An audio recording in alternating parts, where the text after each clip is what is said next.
Shailputri, who is the daughter of God Mountain or Himalayas, popularly known as Parvati. She has two sons, Kartikeya and Ganesh, and Shiva is her husband. To understand the story behind the birth of Ma Shailputri, we should know first the story of her earlier incarnation, that is Sati. Devi Sati was the daughter of Daksha Prajapati, who was the son of Brahma. Daksha never wanted her to marry Shiva because of the attire Shiva used to carry. But still Sati married to Shiva and moved to Kailash. Once King Daksha organized a grand yajna and invited everyone, including gods from heaven, but did not invite Sati and Shiva. When Sati came to know about the grand yajna, she insisted and wanted to pay a visit to father. Shiva stopped her from going to, as they were not invited. But Sati insisted, and reluctantly Shiva has to accompany her to attend the grand ceremony. But Sati and Shiva were ignored and disrespected by her friends and family. Sati felt a great sense of pain on this act of or insult from her insult for her husband by her own family members. In extreme grief, she jumped into the sacrificial pyre or fire and immolated herself.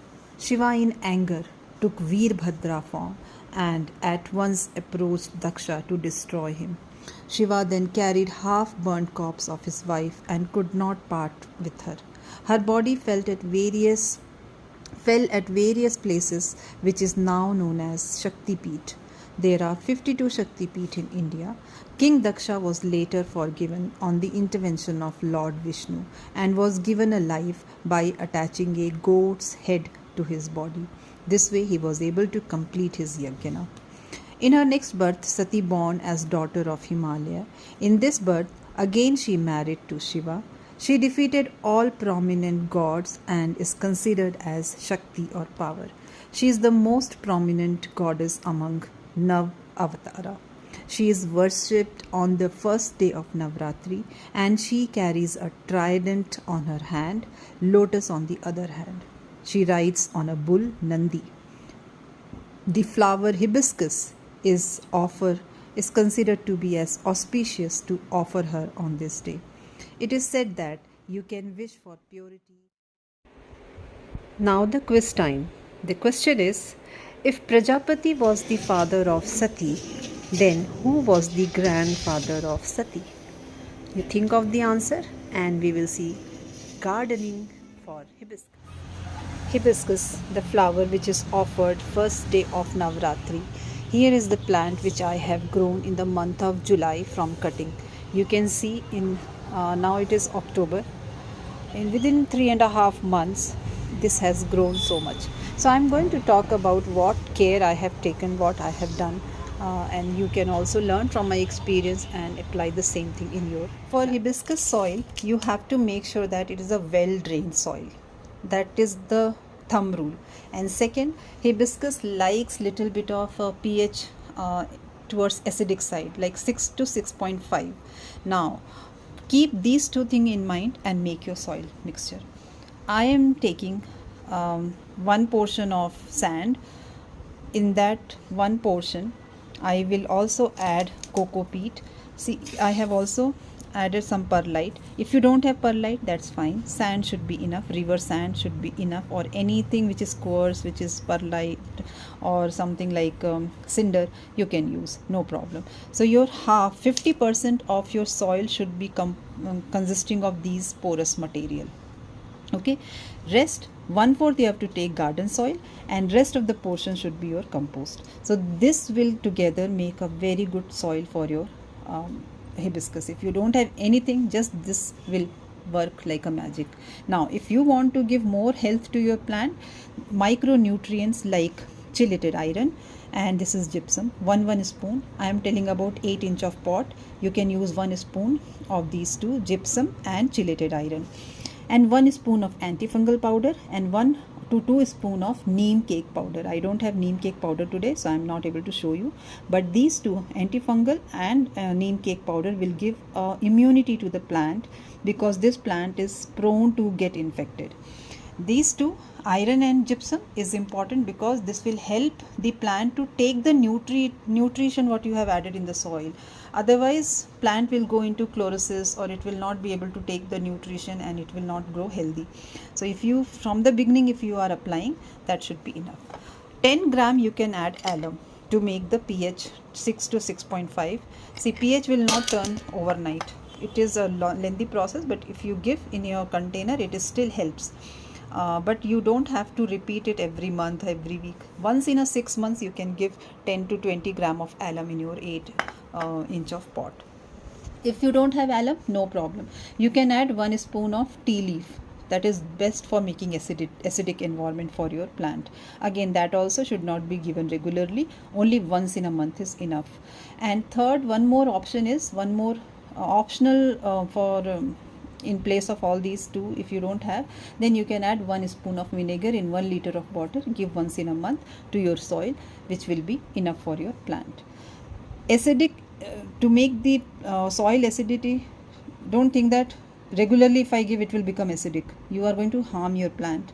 Please be patient and use as per the required dose. So all the alum, tea leaf, or this vinegar should not be given on a monthly basis. Once your soil is ready, you can make this mixture and apply to your plant when you are potting it. Even if you are old plant, you can make this mixture, and this is the right time to give. It will work as a fertilizer for your plant. Now once you have grown, 1 month don't give anything. After that you can start a schedule for your plant. In the fertilization portion, please remember you have to give 2 things. One is NPK and another one is micronutrients, and third one is your antifungal powder, your neem cake powder, or your neem spray, neem liquid spray, and Confidor. If you are doing all these 4 things, you are making your plant very healthy. I'm planning to make a complete detailed video on fertilization itself.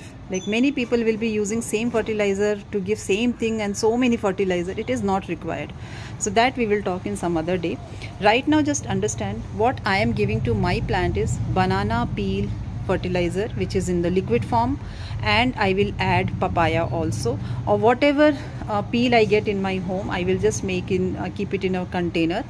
After 3-4 days I will dilute it with the water with the ratio of 1:5, and I will give this to my plant every 10 days. That is giving a very good result. You can see the color of my plants, leaves, not only this but all the plants you can see. Other than that, you have to give some iron and gypsum once in a month or once in 2 months also. That should be fine. That is important. Third point, you have to understand that seaweed is also one very important thing for the plant, but not compulsory. If you are giving banana peel and compost once in 3 months and banana peel once in 10 days, that should be enough. If you have no religious sentiments attached to this, then you can add bone meal instead of gypsum and iron. That is also very good micronutrients for plant. But if you are someone who don't want to give all these things to religious plant, then you can avoid bone meal and onion peel. Rest everything you can give. Try to shower some Miraculan once in a month or once in a 15 days or 20 days. That is also very good for the leaves and stem, for the overall growth of the plant. Now, apart from this fertilization, you have to control the pest. This plant is very, very prone to get mealybug. Mealybug will be like cottony kind of development in your stem, leaves, and bud. Many people have complained me that 8 out of 10 people have this problem. But if you see my plant, and I am sure that my plant will never have mealybug, because what I am doing is, first in the soil I have treated with antifungal and neem powder at the beginning. Now every 15 days I will give neem spray, and another 15 days I will give Confidor spray. Then next 15 days neem, then another 15 days Confidor. Like that I will repeat. But and in that schedule I will also give something to soil, that is antifungal mixed in a water. I will make sure that once in a 20 days I am giving antifungal to my soil. So this is how I am preventing the mealybug attack in my plant. Now if you already have mealybug, what you can do is you can take a cotton, dip it into some neem oil solution and wipe it off. Completely wipe it off.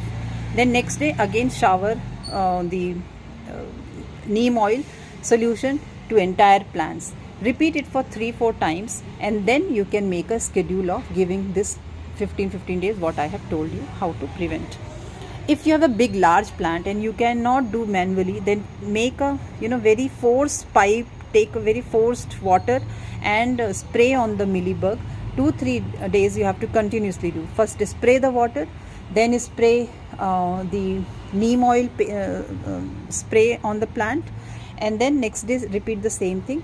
Likewise 3-4 days you continuously do, your mealybug will go. Till the mealybug is there, you have to do this. Then you can go on into preventive mode, like 15 days you have to repeat this. How to make neem oil? First, there is water soluble neem oil is available. You don't have to add any soap in that, you can directly use it. If you have a normal neem oil, then add take 1 ml of neem oil. In that 4 drop of detergent or 4 drop of any dishwasher you can add in 1 liter of water. Make the solution and spray to your plant. This is enough for preventing it from any disease. So guys, coming to watering and sunlight for this plant. For watering, you have to make sure that your pot is well drained. I am using this pot grow bag which is 8 inch. I will not prefer a bigger pot for a small plant because it will give rise to root rot. So always choose a plant appropriate to the size of the plant.